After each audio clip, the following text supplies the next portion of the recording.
नमस्कार। आप सभी को उस पल का इंतज़ार था जब आरती जी मेरे साथ बैठेंगी और उनसे हम वो पल पूछेंगे जिस पल की वजह से आज ये हालात हुई है। सबसे पहले आरती जी, कैसी हैं आप? हम ठीक हैं, स्वस्थ हैं। आप लोग का साथ चाहिए हमको। अच्छा, सबसे पहले मुझे बताएं कि घटना कैसे हुआ था, शुरुआत से बताएं। घटना हुआ था कि इसका ननिहाल है मेरे गांव में, बढ़वा में। तो वहाँ पे गया जाता था, आता था। तो इस सुबह में उस रोज़ हुआ क्या, मेरी भाभी इसको बुलाई। ऐसे नहीं मेरे यहाँ जाते थे, ननिहाल गए थे उस रोज़। तो ये गए तो उन्होंने मेरी भाभी बुलाई, क्या इसको बोले क्या कि आप जो है आइए शादी करवाएंगे हम। तो गए तो वहाँ पे शादी नहीं करवा के वो चले गए अपना हस्बैंड को जगा के चले आए। हस्बैंड इसका पकड़ लिए, मेरा भैया पकड़ लिए, इसको रूम में बंद कर दिए। वहीं से मारा पीट शुरू हो गया। कौन भाई थे वो? मेरा भी कांत है। फिर क्या हुआ? फिर क्या हुआ, मारा पीट के बाद सुबह हुआ। सुबह में फिर ये सब गए, सब हम कॉल किए यहाँ सबको, पापा को किए, भैया को किए कि जल्दी आइए, मार रहा है उसको। हम भी थे दूसरे रूम में। तो नहीं, ये सब पहुँचा लेकिन दरवाज़ा नहीं खोल पाया, नहीं दिया वो सब खोलने के लिए। नहीं खोल पाया तो नहीं गया रूम। बाद में फिर सुबह हुआ तो रूम, जब यहाँ से ढेर सारा आदमी गया तो रूम खोलने दिया। रूम खोला तो देखा मृतक पड़ा हुआ है। किस चीज़ से मार लगी थी?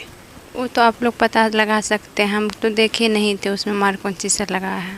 कितने लोग थे मारने वाले? मारने वाले उसमें 2-4 आदमी थे। मेरी भाभी थी, बहनई थे, भैया थे।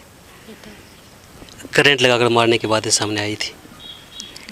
हाँ, वो तो देखने से पता लगता है। जब उसे मार रहे थे तो आवाज़ वो देने रहे थे मदद के लिए? मदद के लिए आवाज़ दे रहे थे, कोई बचाने के लिए नहीं जा रहे थे, कोई थे नहीं। मदद के लिए आप कहाँ कहाँ भागी थी? हम सबसे पहले मामा को गए बोलने। मामा उस साइडे में रहते हैं, उसको गए बोलने तो वो बोले कि ठीक है, लेकिन नहीं आ पाए वो। क्यों नहीं आए? अब क्या पता क्यों नहीं आए। उसके बाद फिर क्या हुआ? उसके बाद हुआ कि फिर पापा सब गए तो फिर वो बोले तो दरवाज़ा नहीं खोला था तभी। सब वो यहाँ पे पापा भैया सिर्फ अकेले गए थे यहाँ से। कितने बजे गए थे ये लोग? ये लोग तो गए थे सुबह 4 बजे लमसम में। आपने कैसे फ़ोन किया इनको?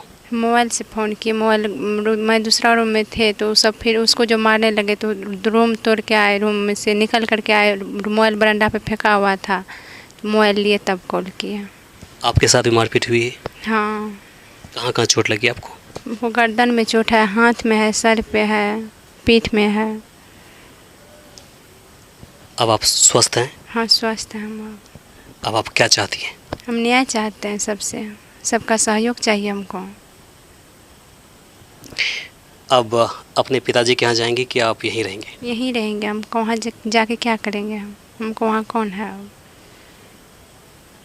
कोई नहीं आपका वहाँ पर? नहीं, कैसे मिले थे पहली बार आप? मिले नहीं थे, फ़ोन से बातचीत हुआ था। कभी वहाँ पर गए थे? उसका ननिहाल वहाँ पे है तो वहाँ पे जे करता था। आपसे मिले थे पहले 2 साल के दौरान? मिले नहीं थे, फ़ोन से बात होता था, वीडियो कॉलिंग सब होता था। वीडियो कॉलिंग से? हम्म। शादी को लेकर के आप लोगों की बातें हो रही थी आपस में? हाँ, हो रहे थे। सुबह हम बोले सब बाबा भैया सब क्या करवा देंगे शादी, गांव समाज का मैटर। आदमी सब आए तो बोले कि ठीक है, एक सबूत होना चाहिए उसके लिए। सबूत रहेगा तब ठीक रहेगा, नहीं तो क्या पता छोड़ भी सकता है। तो वही सबूत के चलते लेट हुआ। तो और एक तो डेट कर गया था सुबह में, और लेट होने के कारण रूम में बंद था। गांव समाज का लोग का भी हाथ था उसमें, लेट कर दिया आने में। जिस तरह से उसकी हत्या की गई, एक षड्यंत्र रचकर, उम्मीद करती थी आप ऐसा होगा? हम कभी भी उम्मीद नहीं करते थे कैसा होगा। शादी को लेकर के आपके भाभी लोग या फिर आपके मम्मी लोगों से बात हुई थी? मम्मी सबसे बोल रही थी कि करवा देंगे शादी। भाभी भी बोली करवा देंगे, फिर क्या हुआ क्या पता। भाभी से इस बात को लेकर कभी लड़ाई झगड़ा? वो तो पहले से ऐसे जानवे करते हैं, आप लोग को तो पता होगा कि कैसे होता है ननद भौजाई में। तो वो धमकी देती थी? धमकी देती थी वो। क्या बोलते थे? नहीं रहने देंगे, एक साथ नहीं जीने देंगे। पूछे नहीं क्यों? ऐसे नहीं बोलते थे, हमको नहीं बताते थे, ऐसे बोलते थे अपने में। जनरली क्या होता है कि भाभी चाहती हैं कि उनके ननद की शादी उसके भाई के साथ हो। क्या ऐसा कुछ सामने बताया था? नहीं। जीजाजी भी आए थे मारने के लिए? हाँ, बोले ना मेरा जीजा भी थे उसमें शामिल। अब आप छोटू के यहाँ ही रहेगी? हाँ। आप सरकार से क्या चाहती हैं? सरकार से क्या चाहते हैं? न्याय चाहिए इसके। किस तरह का न्याय चाहिए आपको? आप लोग बता सकते हैं किस तरह का न्याय चाहिए, आप लोग भी तो जानते हैं ना।